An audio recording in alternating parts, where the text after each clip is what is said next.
গণভোটে ৭১ ভাগ মানুষের রায়ের পক্ষে লড়াই বৃথা যাবে না বলে মন্তব্য করেছেন জামায়াত আমির ও বিরোধী দলীয় নেতা ডক্টর শফিকুর রহমান। দুপুরে রাজধানীর আইডিইবি ভবনে জুলাই যোদ্ধাদের স্মরণে আলোচনা সভায় এসব কথা বলেন তিনি। গণভোটের গণরায়কে অবজ্ঞা করলে তার সমাধান রাজপথে হবে বলেও হুঁশিয়ারি দেন জামায়াত আমির। আরও জানাচ্ছেন উষা ফেরদৌস। রাজধানীর কাকরাইলে আইডিইবি মিলনায়তনে জুলাই শহীদ দিবস উপলক্ষে জুলাই গণ অভ্যুত্থানে শহীদদের স্মরণে আলোচনা সভার আয়োজন করে জামায়াতে ইসলামী ঢাকা মহানগর দক্ষিণ। এতে অংশ নেয় জুলাই যোদ্ধা ও তাদের স্বজনরা। প্রত্যাশা আর প্রাপ্তির সঙ্গে মিল না থাকায় হতাশা জানান জুলাই যোদ্ধা ও তাদের স্বজনরা। গণ অভ্যুত্থানকে ভুলিয়ে দেওয়ার চেষ্টা হচ্ছে বলেও অভিযোগ করেন তারা।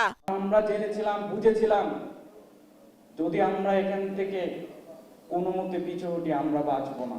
সন্তান হত্যার বিচারটা যেন আমরা জীবিত থাকাকালীন দেখে যেতে পারি। সেই স্বৈরাচারী আমলের যারা দোষর তারা একজন ফুলের মালা দিয়ে গলায় তারা বাড়িতে আসতেছে, তখন খুব মনের মধ্যে কষ্ট হয় যে আমরা হয়তো আর বিচার পাবো না। এতে জামায়াত আমির ও বিরোধী দলীয় নেতা জানান, জুলাই গণ অভ্যুত্থানের অর্জন রক্ষায় তাদের রাজনৈতিক লড়াই অব্যাহত থাকবে। আল্লাহর কসম, জীবন দিব কিন্তু 24 হারিয়ে যেতে দেব না। জুলাইয়ের সবচেয়ে বড় দাবি ছিল ফেসিবাদ যাতে বাংলাদেশে আর ফিরে না আসে, এই জন্য সংস্কার সাধন করা, একটা নতুন বাংলাদেশ গড়ে তোলা, অতীতের পচা রাজনীতিকে বিদায় জানানো, নতুন রাজনীতিকে আলিঙ্গন করা, মানুষকে আশাবাদী করে তোলা। এই জন্যই হয়েছিল গণভোট। গণভোটের পক্ষে প্রায় 70% জনসমর্থনের কথা উল্লেখ করে সে রায়কে উপেক্ষা করার চেষ্টা করা হচ্ছে বলেও অভিযোগ করেন জামায়াত আমির। জনগণ 70 ভাগের মতো হা বলল, এখন তারা বলেন যে 51% মানুষ আমাদেরকে রায় দিয়ে পাঠিয়েছে।